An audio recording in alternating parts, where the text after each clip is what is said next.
استاد محترم فضیلت الشیخ شیخ الحدیث ابو محمد ادریس عصری حفظہ اللہ تعالیٰ کا میں تہ دل سے مشکور ہوں، جنہوں نے بندہ ناچیز کی دعوت کو قبول کرتے ہوئے ہمیں ٹائم و رحمت فرمایا۔ اور 142 چک والوں کے لیے یہ بڑی خوش نصیبی ہے کہ ایک مشائخ کی ایک جماعت آپ کے سامنے موجود ہے۔ اس طرح کے مشائخ اگر گاؤں سطح پہ آنا شروع ہو جائیں اور کسی گاؤں کو یہ سعادت مل جائے کہ شیوخ الحدیث کی مسند لگے اور اس مسند پہ وہ اپنے علم کے موتی، جیسے پرانے اسلاف کی مسندیں لگتی تھیں اور لوگ جمع ہوتے تھے اور سنتے تھے، عامات الناس میں اگرچہ اس طرح کی جو مسندیں ہیں ان کی اہمیت کم ہوتی ہے، سمجھ کم آتی ہے، باتیں ماورا ہوتی ہیں، تو اس وجہ سے وہ بوریت محسوس کرتے ہیں۔ لیکن میں اللہ سے امید کرتا ہوں یہ مسند فائدہ سے خالی نہیں ہے، اور ان مسندوں میں ہمیں وہ موتی ملتے ہیں، وہ جواہرات ملتے ہیں جو کئی کتابیں کھنگالنے کے بعد بھی بندہ ڈھونڈ نہیں سکتا ہے۔ شیوخ اکرام کا مطالعہ ایک زندگی کا نچوڑ، جو یہ باتیں کرتے ہیں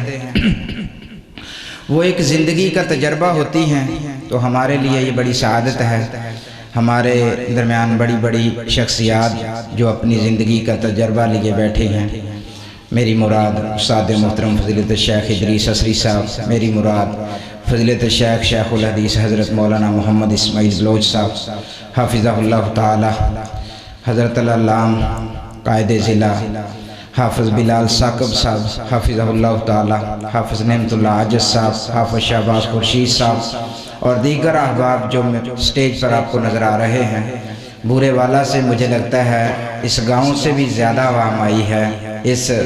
آپ نے جلسہ کو اٹینڈ کرنے کے لیے۔ میں سب کو مبارکباد پیش کرتا ہوں اور اہلاً و سہلاً مرحبا کہتا ہوں، کیونکہ یہ بنات کا پروگرام تھا اور بنات کا ادارہ ہے، تو اس میں 6 بچیوں نے صحیح البخاری مجھ سے پڑھنے کی سعادت حاصل کی ہے، اور یہ سب استاد محترم کی دعاؤں کا نتیجہ ہے کہ اللہ نے مجھے توفیق دے رکھی ہے۔ 7-8 پیریڈ جامعہ ابی ہریرہ میں، اور پھر مغرب کے بعد ادھر اللہ تعالیٰ نے اعزاز بخشا اور بچیوں کے لیے 3-4 سال سے یہ نظام شروع کیا تھا۔ آج یہ بچیاں تفسیر القرآن بھی مکمل کر چکی ہیں، گرامر کے اسباق بھی مکمل، اور 14 بچیاں عامہ کے پیپر وفاق المدارس السلفیہ کی طرف سے الحمدللہ اس سال دے رہی ہے۔ اور یہ گاؤں والوں کے لیے ایک علم کا چشمہ ہے۔ اس سے سیراب جتنے زیادہ ہوں گے اور جتنی بچیاں آئیں گی، یہ تو چشمہ چل رہا ہے، اساتذہ آ رہے ہیں، باجیاں آ رہی ہیں پڑھانے، میرا جو وقت ملتا ہے میں کوشش کرتا ہوں دیتا ہوں، تو یہ گاؤں والوں کے لیے سعادت ہے۔ اور اس بات کو سمجھنا چاہیے، اگر یہی علم بچی کو کسی دوسرے شہر دوسرے علاقہ میں سیکھنا پڑے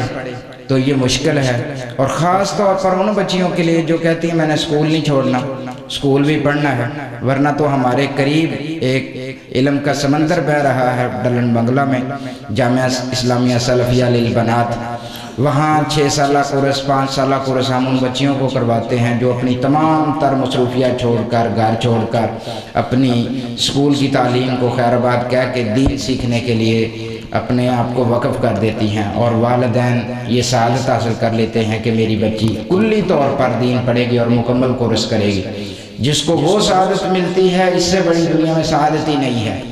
یہ پارٹ ٹائم میں جو صبح اور شام کا سلسلہ شروع کیا ہے، ان بچیوں کے لیے یہ پیکج ہے کہ یہ جیسے کالج جا رہی ہیں، کچھ بچیاں ایف ایس سی کی طالبات ہیں، ان میں سے 4 بچیاں وہ شہر جاتی ہیں مریم کالج میں، سپیریئر کالج میں ایف ایس سی بھی ساتھ کر رہی ہیں اور صحیح بخاری بھی ساتھ پڑھ رہی ہیں۔ 3 پیریڈ ہم صبح لگاتے ہیں، 3 پیریڈ شام کو لگاتے ہیں، اور 3 پیریڈ صبح پڑھنے کے بعد فجر کے بعد یہ آ جاتی ہیں، 7:30 پونے 8 ان کو چھٹی ہوتی ہے اور یہ اپنے اسکول میں چلی جاتی ہے۔ اور شام کو مغرب کی نماز ہوتی ہے، تو کچھ بچیاں ادھر مغرب پڑھتی ہیں اور کچھ مغرب کے بعد آ جاتی ہیں، پھر عشاء تک کلاسیں چلتی رہتی ہیں۔ میں ان کی استاذہ اکرام جو باجیاں ہیں پڑھانے والی، ان کا بھی دل سے شکریہ کرتا ہوں، جنہوں نے ان بچیوں پر شفقت بھرا ہاتھ رکھا اور مکمل محنت سے ذمہ داری سے اسباق بڑھائے۔ مختلف علماء کرام کو میں ٹیسٹ کا موقع دیتا رہتا ہوں بچیوں کو صلاحیات کو اجاگر کرنے کے لیے، ہمارے پاس شیخ اسماعیل بلوچ صاحب حفظہ اللہ تعالیٰ آئے تھے، میں نے بچیوں کو درس شیخ محترم سے دلوایا اور استاد محترم نے بھی ان کو تلقین فرمائی، اور ٹیسٹ وغیرہ کا بھی ماحول، ناو کا مقابلہ بھی ہوتا ہے گاؤں سطح پہ۔ الحمدللہ اللہ تعالیٰ نے یہ چشمہ جلایا ہے، اللہ اسے قیامت تک جاری رکھے، اللہ اسے ہمارے اساتذہ کے لیے، ہمارے والدین کے لیے، اور جو انتظامیہ ہے، جماعت ہے، اس کو چلا رہی ہے اور افورڈ کر رہی ہے، اللہ سب کے لیے صدقہ جاریہ بنائے۔ 2 بچیاں چھوٹی ہیں، پہلی کلاس کی طالبہ ہیں، ابھی ادھر پہلی کلاس میں انہوں نے داخلہ لیا ہے، وہ ہدیۃ المبروک اپنی بڑی بہنوں کو جو فاضل ہو رہی ہیں ان کو پیش کرنا چاہتی ہیں۔ چند منٹ کے لیے میں ان کو دعوت دیتا ہوں اسٹیج پر، وہ ان کو مبارکباد کا ترانہ پیش کریں گے۔ اس کے بعد استاد محترم ان بچیوں کی دستار کروائیں گے، جو ان کے والدین ہیں خوش نصیب جن کی یہ بچیاں فاضل ہو رہی ہیں۔ استاد محترم ان کے گلے میں ہار ڈالیں گے اور ان کو انعامات دیں گے، یہ قرآن مجید اور کتابیں ان کے لیے پڑھی ہیں۔ اور اس کے بعد حضرت مولانا بلبل قرآن فاضل نوجوان حضرت مولانا قاری اسماعیل عتیق صاحب حفظہ اللہ تعالیٰ کا بیان ہوگا۔ بچیاں اپنی بہنوں کے الوداعی ترانے کے لیے تشریف لاتی ہیں۔ یہ 2 بیٹیاں ہیں، انہوں نے یشفا زاہد اور اپنی دوسری بیٹی